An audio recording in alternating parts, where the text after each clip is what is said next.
गोविंद शिल्प घेऊन येत आहे 79 ट्विन बंगलोचा भव्य दिव्य पंढरपुरातील एकमेव प्रकल्प। आमच्या प्रकल्पाची वैशिष्ट्ये मनाला शांती देणारं महादेवाचं मंदिर, मुख्य रस्ता सुमारे 30 फुटांचा, अंतर्गत रस्ता सुमारे 20 फुटांचा, ग्रामपंचायत योजनेचा प्रत्येक बंगलोजला स्वतंत्र नळ, सांडपाण्याची सुरक्षित विल्हेवाट, सर्व टाइल्स ग्लॉसी आणि नामांकित कंपनीच्या, सर्व स्टॅर खिडक्या चौकटी, सुपर ब्लॅक ग्रेनाइट, दोन्ही अटॅच बाथरूम पूर्णपणे टाइल्स, पंतप्रधान हर नळ योजना पूर्णत्वाकडे, bathroom basin kitchen CP fittings हे जगवार कंपनीचे, स्टील वर्क पूर्णपणे जिंदाल कंपनीचे, 1000 लिटर पाण्याची टाकी, 150 लिटर सोलर वॉटर हीटर सोबत वॉटर प्युरिफायर, प्रत्येक बंगलोजला स्वतंत्र पार्किंग, दर्शनीय भाग पूर्णपणे डॅटो टाइल्स, टाटा प्रवेश कंपनीचे आकर्षक भक्कम दरवाजा, फुटी उंचीचे सुरक्षित कंपाऊंड। मग विचार काय करताय? गोविंद शिल्प, पत्ता गट नंबर 95, हॉटेल अंगण शेजारी, टाकळी रोड, पंढरपूर।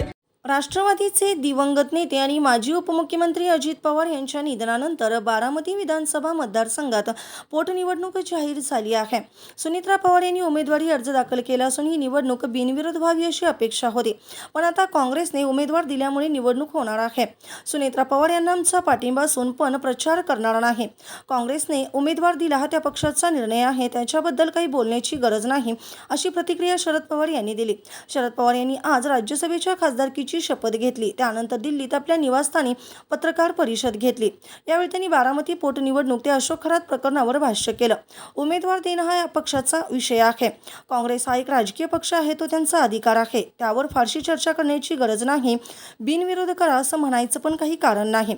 लोकशाहीत निवडणूक लढवण्याचा अधिकार आहे। मागच्या निवडणुकीत सुप्रिया विरुद्ध सुनेत्रा अशी निवडणूक झाली होती, तेव्हा सुप्रिया सुळे निवडून आल्या होत्या। सुप्रिया यांची चौथी निवडणूक होती। काँग्रेसला बोलण्याची काय गरज आहे? राजकारणात येणारी लोक लोकांची कामं करण्यासाठी येतात। अजित पवार लोकांची कामं करत होते, त्यांचा आदर आहे, हे मान्य केलं आहे। ते जाण्याचं दुःख कुटुंब म्हणून आम्हा सगळ्यांनाच आहे।